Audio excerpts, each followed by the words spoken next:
So we kind of want to get a sense of where that is, because it seems like there's been a lot going on in the world, and people think like, oh, so are deals getting done, things like that.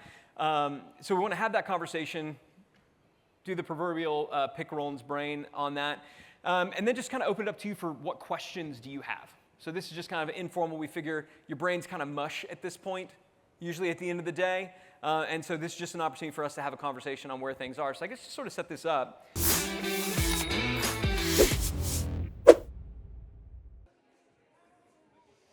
All right, ladies and gentlemen, welcome back. Glad you made it. You're at a good table. You're all situated. You're all set. That's fantastic. What we're going to do right now is a little integration. What I want you to do is share with your table what was the thing, the takeaway, your number one takeaway from the topic tables that we just did. Okay? This is called integration because it's helping us learn. You're going to benefit from what other people heard. They got a little nugget, they got a takeaway, they got a tool, they got a piece from another table that maybe you weren't even at. So, first I want you to share around your table, what was the takeaway? What was the best part of the topic table for you that you're going to keep, that you're going to apply, that you're going to take action on? And then after this, we may share some of these with the room. But first, start with your table. Go ahead and share. What was the best part?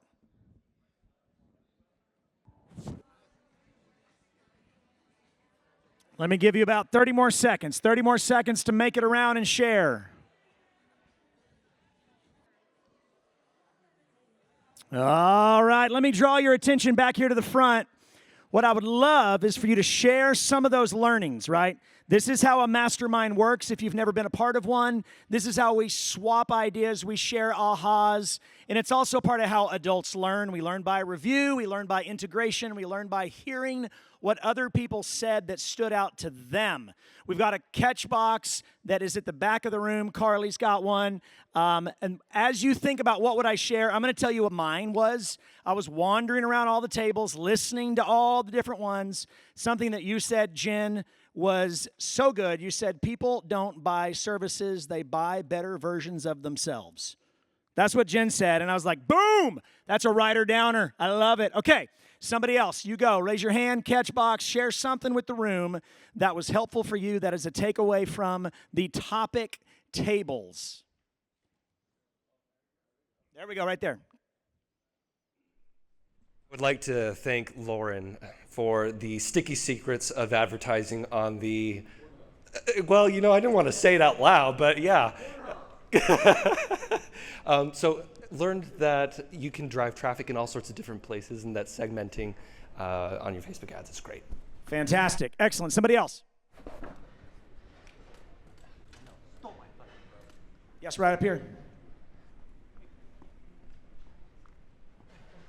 I was at the sales table, and one of the things I got is I've been trying to press executive coaches to selling, and it would be way better to have a salesperson. Nice. Yeah. Nice. Excellent. Awesome. Yeah. Great. Somebody on this side of the room. What stood out? What's a takeaway? What was helpful? Yeah, I was at Sarah Nay's table about AI marketing. And I think I kind of got an idea of the future of leadership in business is going to be an AI-led leader who's operationally not so much creative, even in marketing, not a creative person, but just generally an operator that can execute on an AI and human-enabled strategy, but then having people to execute beneath that. It's just an interesting vision for business. Nice. Excellent. Absolutely. All right. We're going to do a couple more. What was helpful? What's a takeaway right there? Thanks so much.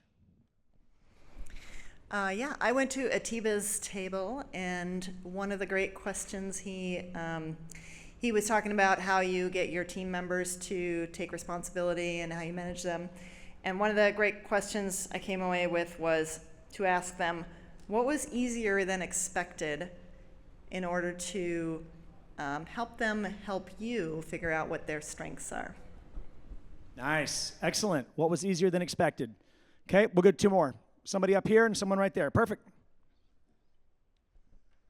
I was at the table with Richard over there at table 12, and he said something that I really liked. He says when he interviews one of his workers, if he thinks maybe there's a problem, he wants to get inside their head, he'll sit them down and ask them, how do you think it's going? And that sounded like a pretty powerful way to start a conversation with one of your workers that you might be having a problem with. Yep. And as one of the workers with Richard, I can attest, it works really well. How do you think that's going? Somebody at this table or that table? I'm picking on one of you guys. There's a whole bunch of folks over here just holding their peace. There you go. Yeah, so I was fortunate enough to have Richard, or I think it was you, Chris, call over Ryan. And Ryan and I sat down and we just talked about de-gurifying the business. And so I was able to kind of see that, you know, to ultimately exit doesn't require me, or really at any point, to stop doing what I love and to stay in my zone of genius and just keep doing what I love, because regardless, I'm going to do it. And it was just really helpful. You know, sometimes you just need clarity and for someone to tell you and just give you the green light on, hey, what you're feeling is real, and trust your intuition. So, yeah, it's very valuable. Yeah, that's perfect. That's awesome. Anybody else identify with that? Give a clap. Yeah, you're like, man, that's absolutely helpful. I also want to thank one more time our facilitators. That's not an easy thing to do, to facilitate among your peers. So you give them one more round of applause. Thank them. Absolutely. Awesome. So we're going to move into our roundtable rumble, and we are, is that correct? That's not correct. Nope, that's just what's on the screen. I just say, what? Not even close. Perfect. It's just on the screen. I'm Ron Burgundy. All right. Please join me in welcoming back to the stage the one and only Roland Frasier and Mr. Ryan Deiss. I know that's my fault. Just know, if anything gets kind of messed up, it's because I screwed something up. Thank you. It's all good. Thank you very much. I Chris, like it because appreciate it. we've been together so long that apparently we are one now. Yeah, exactly. The one and the two and only. No, so the. I was going to go and get you a water, but now screw you. Seriously, do you want a water? No, thank you. Okay. So we want to talk about exits, M&A, the private equity world, where that is right now. We got a specific and timely reason for why I wanted to chat with Roland about this, but I also know that it is the goal of many of you in this room to sell, right? You would like to maybe one day sell your business and have lots and lots of tens, if not hundreds of millions of dollars plop into your bank account, right? That'd be kind of cool. And I'll tell you, if you've never experienced that, you should. It's awesome. I recommend it. Yeah, right? Yeah, we'll take that. And so we kind of want to get a sense of where that is, because it seems like there's been a lot going on in the world, and people think like, oh, so are deals getting done, things like that. So we want to have that conversation, do the proverbial pick Roland's brain on that, and then just kind of open it up to you for what questions do you have. So this is just kind of informal. We figure your brain's kind of mush at this point, usually at the end of the day. And so this is just an opportunity for us to have a conversation on where things are. So I guess to sort of set this up, can you kind of break down, you were in Austin last week. One of our, I misquoted it, one of our portfolio companies, I said doing about 80 million a year. They're, I guess, doing about 110. 110. So it was off by About 150 this year, 110 last year. give or take. The strength of the end. Basically the same. Pretty much the same. So they're doing very, very well, and they're considering an exit in the not too distant future, or taking some chips off the table. Yes. And maybe just capitalizing. So talking about some of that as well. As a result of this, and this happens when you kind of get out there in the world, you're perhaps looking at doing some, taking on some investment, these kind of things. You get introductions to different people, and in this case, it was J.P. Morgan that was putting on.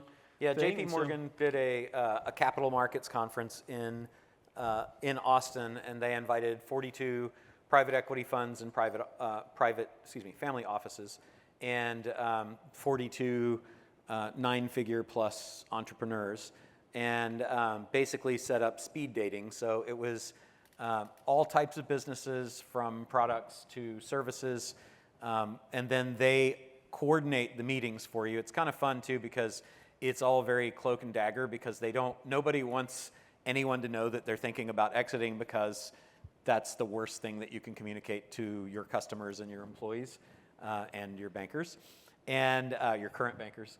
And so it was all done with codes. So each company had a code name so that nobody knew who was meeting with who. and J.P. Morgan arranged the meetings. And so J.P. Morgan isn't actually looking typically to represent you as your banker there. They're happy to do it if you want them to. But what they're really doing is basically for these funds that they're working with, they are trying to do kind of create opportunities for them so that those companies do business with J.P. Morgan, who is typically bigger than they are. And so J.P. Morgan might be looking to do the debt for them or something like that. And so it was, we had 7 meetings, basically back-to-back, 30-minute meetings with different private equity funds, and there were another 2 or 3 that were set up, but for whatever reason, we weren't able to, they weren't able to make it, or they got plane delayed or whatever. And it was really interesting having the conversations so many times in a row, because it's basically close to the same conversation, but each firm has its own distinct things. And so it was interesting from the standpoint of you would sit down and say, well, at the last meeting, it was like, well, you probably had the same conversation 7 times. And I was like, absolutely not. We haven't, because everybody's got their different things that they're looking for. So what were the things as you were going and having the conversations? I guess, was there anything that surprised you just from an ecosystem perspective, good or bad, about like now being, you know, a good time to do a deal, bad time? Is everybody scared and there's no money being deployed? What's going on out there? They're all writing checks and they're all paying premiums because there aren't as many good companies as there have been. And that's interesting. And one of the things that they talked a lot about was effectively multiple cost averaging their multiple that they pay you down, that they're comfortable paying you a significant premium for your company if you're a platform and you've got a good company.